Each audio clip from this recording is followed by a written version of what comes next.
AP LAWCET PG ఎల్సెట్ 2026 నిర్వహణకు సర్వసిద్దమైంది.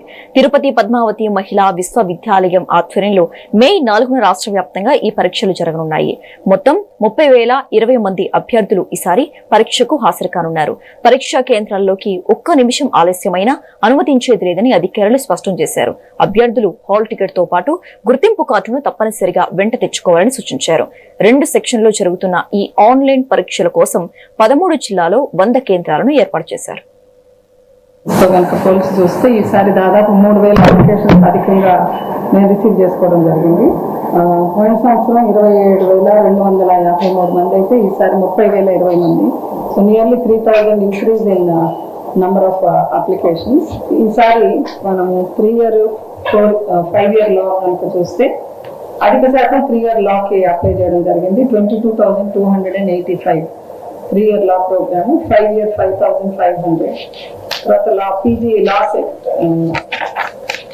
LLM-కి 2,235. ఇది distribution between 3-year law course, 5-year law course and LLM courses. So చాలా encouraging గా ఉంది. లా course ని చదవాలనుకునే వాళ్ళ శాతం ఇయర్ బై ఇయర్ పెరగడం మాకు ఆనందంగా ఉంది. కాకపోతే ఈసారి కొంచెం మేల్ డామినేషన్ కనిపిస్తుంది అప్లికేషన్స్ లో. లాస్ట్ టైం ఎక్కువ మంది అమ్మాయిలు ఉన్నారు, ఈసారి ఎక్కువ మంది అబ్బాయిలు అప్లై చేయడం జరిగింది. అది అన్ని కోర్సెస్ లో కూడా 3-year 5-year LLM లో కూడా మనకి ఈ ఆధిపత్యం కనిపిస్తుంది.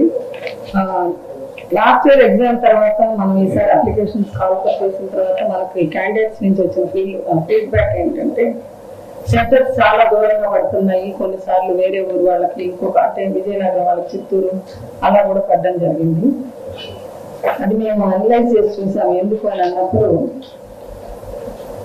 సెంటర్స్, అన్ని ఫెసిలిటీస్ ఉన్న సెంటర్స్ ఎక్కువగా అందుబాటులో లేకపోవడం వల్ల జరిగింది. సో ఆ ప్రాబ్లం అడ్రస్ చేయడానికి ఈసారి 2 shifts లో మేము ఎగ్జామ్ పెట్టడం జరుగుతుంది. మార్నింగ్ షిఫ్ట్ లోనేమో 3-year LLB వాళ్ళు ఎక్కువ మంది కాబట్టి 9 to 10:30, ఆఫ్టర్నూన్ 2 to 30 ఏమో 5-year LLB ప్లస్ LLM.